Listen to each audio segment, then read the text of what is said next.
صلی اللہ تعالی علی حبیبہ محمد وآلہ وسلم۔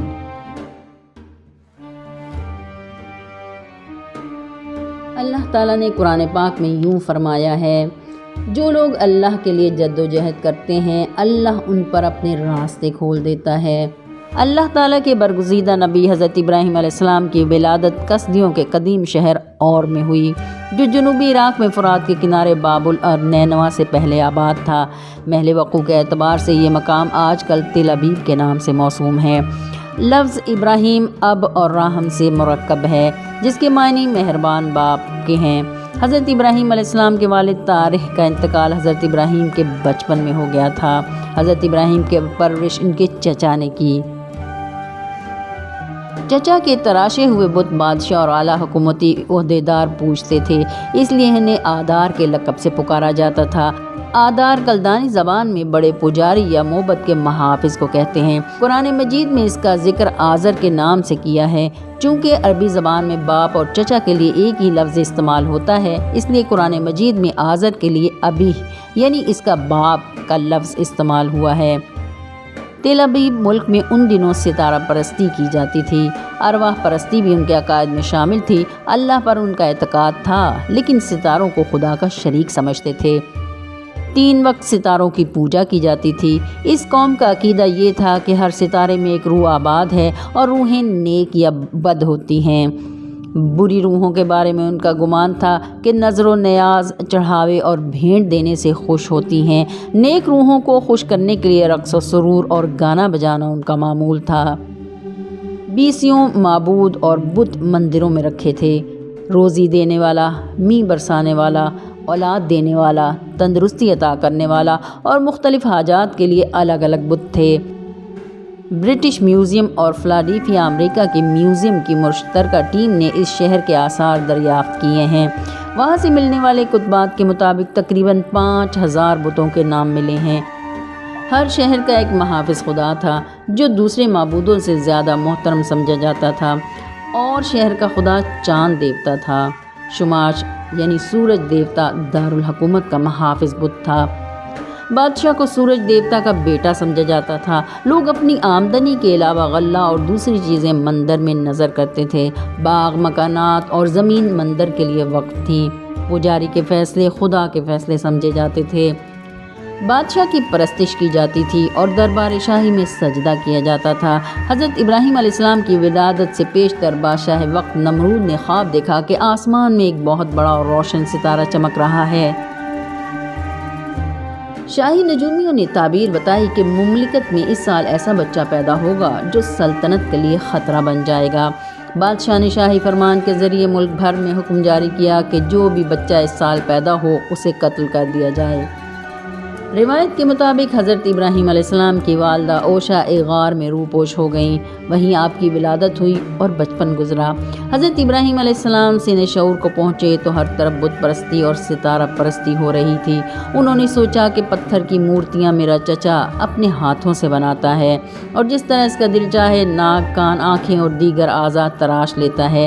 پھر یہ بت مندروں میں چھوٹے سے اونچے چبوترے پر رکھ دیے جاتے ہیں، جہاں بادشاہ اور ارباب اقتدار ان بے جان مورتیوں کے سامنے اپنی حاجات پیش کرتے ہیں اور انہیں سجدہ کرتے ہیں۔ حضرت ابراہیم علیہ السلام اس بات سے بہت فکر مند تھے کہ لوگ بے جان مورتیوں اور بے حس و حرکت مجسموں کی پرستش کیوں کرتے ہیں۔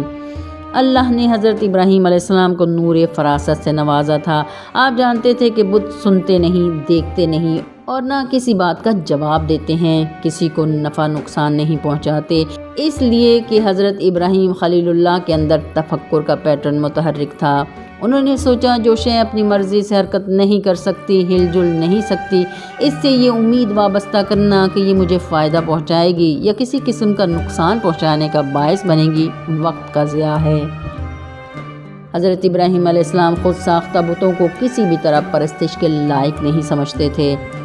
وہ تفکر کرتے تھے کہ اتنی بڑی کائنات کا نظام کیسے چل رہا ہے، ہر شے قاعدے اور ضابطے کے ساتھ حرکت میں کیوں ہے، کون ہے جو مقررہ وقت پر دن طلوع کر دیتا ہے، کون ہے جو دن کے اجالے کو رات کی تاریکی میں بدل دیتا ہے، وہ ہستی کون ہے جو درختوں پر پھل پھول اگاتی ہے، کون ہے جو بارش برساتا ہے، زمین کی کوکھ سے کھیتیاں اگاتا ہے، قادر و محیط ذات کون ہے جس کے اشاروں پر کائنات کا ہر فرد ہر جز اپنے اپنے دائرہ کار میں متحرک ہے۔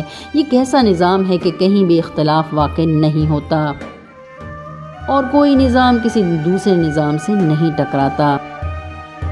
چچا آذر کو جب پتہ چلا کہ بھتیجا ستاروں کی پرستش اور خود ساختہ خداؤں کے خلاف جذبات رکھتا ہے تو اس نے ابراہیم سے پوچھا، کیا تو میرے معبودوں سے پھر گیا ہے؟ حضرت ابراہیم علیہ السلام نے جواب میں استفسار کیا، اے میرے چچا، کیوں پوچھتا ہے جو چیز نہ سنے نہ دیکھے نہ کام آوے؟ چچا آذر نے یہ سنا تو غضبناک ہو کر بولا، ابراہیم، میرے معبودوں کا انکار نہ کر، یاد رکھ اگر تو ان باتوں سے باز نہ آیا تو میں تجھے سنسار کر دوں گا۔ حضرت ابراہیم علیہ السلام نے وحدہ لا شریک کی تعریف بیان کرتے ہوئے کہا، میں آپ کے تراشیدہ بتوں کو اپنا معبود نہیں مان سکتا، یہ مجھے فائدہ نہیں پہنچا سکتے اور نہ میں ان سے کسی قسم کا خوف اور خطرہ محسوس کرتا ہوں، یہ میرا کچھ بگاڑ نہیں سکتے۔ میں صرف اس ہستی کو معبود مانتا ہوں جس نے مجھے پیدا کیا اور سیدھی راہ دکھائی، جو مجھ کو کھلاتا پلاتا اور رزق دیتا ہے، اور جب میں بیمار ہو جاتا ہوں تو مجھے شفا بخشتا ہے، اور جو میری زندگی اور موت کا مالک ہے، اور خطا کاری کے سبب جس سے میں توقع رکھتا ہوں کہ وہ مجھے بخش دے گا، اور میں اس کے حضور میں دعا کرتا ہوں کہ اے میرے اللہ، تو مجھ کو فیصلے کی قوت عطا کر اور مجھے نیکوکاروں کی صف میں داخل کر۔ ایک مرتبہ حضرت ابراہیم علیہ السلام ایک بڑے دیوتا کے ہیکل میں چلے گئے اور اس سے کہا، میں تم سے مخاطب ہوں، تم میری بات کیوں نہیں سنتے؟ میری بات کا جواب کیوں نہیں دیتے؟ پھر حضرت ابراہیم علیہ السلام نے ہیکل میں موجود سب بتوں کو توڑ دیا اور بڑے بت کے کندھے پر ہتھوڑا رکھ کر واپس چلے گئے۔ حضرت ابراہیم علیہ السلام کا یہ عمل صاحب اقتدار لوگوں اور خود نمرود پر بجلی بن کر گرا۔ وہیں اس عمل سے عوام الناس کے دلوں میں حضرت ابراہیم علیہ السلام کی جرت اور حوصلے کی دھاک بیٹھ گئی۔ بادشاہ کے دربار میں حضرت ابراہیم علیہ السلام کی پیشی ہوئی۔ مذہبی پیشواؤں نے باروب آواز میں پوچھا، اے ابراہیم، تو اپنے باپ دادا کے دین کی مخالفت کیوں کرتا ہے اور ان مقدس بتوں کو معبود ماننے سے کیوں منکر ہے؟ حضرت ابراہیم نے فرمایا، اللہ ساری کائنات کا تنہا مالک ہے، ہم سب اس کی مخلوق ہیں، پتھروں اور لکڑیوں سے بنائے ہوئے بت خدا نہیں ہیں، یہ تو اپنی سلامتی اور حفاظت کے لیے دوسروں کے محتاج ہیں۔ پرستش کے لائق وہ ہستی ہے جو کسی قسم کی احتیاج نہیں رکھتی اور تمام مخلوق اس کی محتاج ہے۔ بادشاہ نمرود چالاک آدمی تھا، اس نے کہا، اگر میرے علاوہ کوئی رب ہے تو اس کا ایسا وصف بیان کر جس کی قدرت مجھ میں نہ ہو۔ حضرت ابراہیم نے فرمایا، میرا رب موت و حیات پر قادر ہے۔ نمرود بولا، زندگی اور موت میرے قبضہ قدرت میں بھی ہے۔ اس نے ایک قیدی جس کو سزا کا حکم ہو چکا تھا جان بخشی کر دی اور دربار میں موجود ایک شخص کی گردن مار دینے کا حکم صادر کر دیا۔ حضرت ابراہیم نے نمرود سے کہا، کائنات کا ہر ذرہ میرے رب کا محتاج ہے، سورج اس کے حکم سے ہر روز مشرق سے نکلتا ہے اور مغرب میں ڈوب جاتا ہے، تو سورج کو مغرب سے نکال کر دکھا۔ نمرود یہ سن کر پیچ و تاب کھا کر رہ گیا اور اس نے حضرت ابراہیم علیہ السلام کو دیوتاؤں کی توہین کا مرتکب قرار دے کر آگ میں ڈالنے کا حکم جاری کیا۔ کئی روز تک آگ کو دہکایا گیا، یہاں تک کہ آگ کی تپش سے ارد گرد کی چیزیں خاکستر ہو گئیں۔ پھر حضرت ابراہیم علیہ السلام کو ایک منجنیق میں رکھ کر آسمان سے باتیں کرتے ہوئے شعلوں میں پھینک دیا گیا۔ ابلیسی طرز فکر کے حامل لوگوں نے آگ کو شر اور تخریب میں استعمال کر کے حضرت ابراہیم علیہ السلام کو آگ میں ڈال دیا، لیکن خالق کائنات نے حکم دیا، بسم اللہ الرحمن الرحیم، قلنا یا نار کونی بردا وسلاما علی ابراہیم۔ اس واقعے کے بعد حضرت ابراہیم کو شام کی طرف ہجرت کا حکم ہوا۔ حضرت ابراہیم علیہ السلام 85 سال کے تھے لیکن ابھی تک لاولد تھے۔ آپ نے بارگاہ رب العزت میں یوں دعا کی، اے میرے رب، بخش مجھ کو نیک بیٹا۔ اللہ تعالیٰ نے دعا قبول فرمائی اور حضرت ہاجرہ کے بطن سے حضرت اسماعیل علیہ السلام کی ولادت ہوئی۔ آپ کو اپنے بیٹے اسماعیل سے بے حد محبت تھی۔ اللہ تعالیٰ کے محبوب بندے حضرت ابراہیم علیہ السلام کو حکم ہوا کہ بی بی ہاجرہ اور اکلوتے بیٹے کو لے کر مکہ کی طرف روانہ ہو جاؤ۔ قرآن مجید نے اس مقام کو وادی غیر ذی زرع کہا ہے۔ بنجر اور پتھریلی زمین میں کچھ کھجوریں اور پانی کا مشکیزہ رکھ کر واپس جانے لگے تو حضرت ہاجرہ کے پوچھنے پر فرمایا، یہ میرے اللہ کا حکم ہے۔ پاک باطن حضرت ہاجرہ بولی، ٹھیک ہے، آپ تشریف لے جائیں، بے شک اللہ ہمارا کفیل ہے، وہ ہمیں ضائع نہیں کرے گا۔ حضرت ابراہیم علیہ السلام اگرچہ فلسطین میں مقیم تھے، لیکن بیوی بچے سے ملاقات کے لیے وقتاً فوقتاً مکہ آتے تھے۔ جب حضرت ابراہیم علیہ السلام کی عمر 99 سال ہوئی تو آپ کو خواب میں حکم ملا کہ اپنے بیٹے کو اللہ کی راہ میں قربان کر دیں۔